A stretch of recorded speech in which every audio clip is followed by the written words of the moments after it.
നിങ്ങളോടൊരു ചോദ്യം ചോദിക്കാനുണ്ട്. എനിക്കറിയില്ല, എന്നോട് പലരും പറയുന്നത് കൊണ്ട് ഞാൻ ചോദിക്കാം.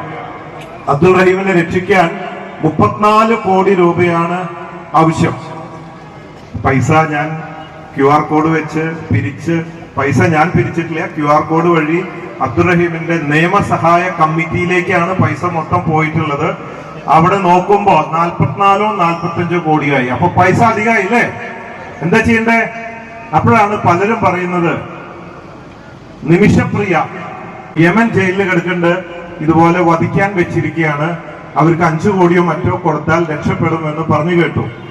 അപ്പോ ചിലവരൊക്കെ എന്നോട് അഭിപ്രായം പറഞ്ഞു, 34 കോടി കഴിച്ച് ബാക്കി പൈസ വെറുതെ കിടക്കല്ലേ, വേസ്റ്റായി അങ്ങനെ ഒരു അക്കൗണ്ടിൽ കിടക്കുന്നതിന് പകരം 5 കോടി കൊടുത്തുകൊണ്ട് അതിൽ നിന്ന് നിമിഷപ്രിയം കൂടെ രക്ഷിച്ചുകൂടെ എന്ന് ചോദിച്ചപ്പോ ഞാൻ പറഞ്ഞു, കാരണം നിങ്ങൾ ജനങ്ങളാണ് പിരിച്ചത്. ഞാൻ ആകെ 1 കോടി രൂപയെ കൊടുത്തിട്ടുള്ളൂ, പിന്നെ എന്റെ അമ്മ 1 ലക്ഷം രൂപയും കൊടുത്തു.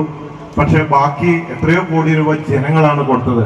അതുകൊണ്ട് ഒരു അഭിപ്രായം അറിയാനാണ് നിമിഷപ്രിയക്ക് ആ കിടക്കുന്ന പൈസയിൽ 5 കോടി കൊടുക്കണോ വേണ്ടേ എന്നുള്ളത്.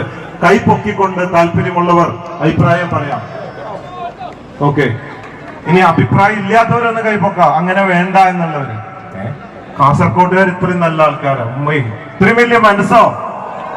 അപ്പൊ ഞാൻ എന്റെ സോഷ്യൽ മീഡിയയിലൂടെ ഒരു വോട്ടെടുപ്പ് നടത്തുന്നുണ്ട്. കാസർഗോഡ് ഓൾ കേരളയാണ്. ഒരു ഭൂരിപക്ഷം എടുത്തുകൊണ്ട് ഒരു തീരുമാനം എടുക്കാം എന്ന് വെച്ചിരിക്കുകയാണ്. ഇപ്പൊ ഇത്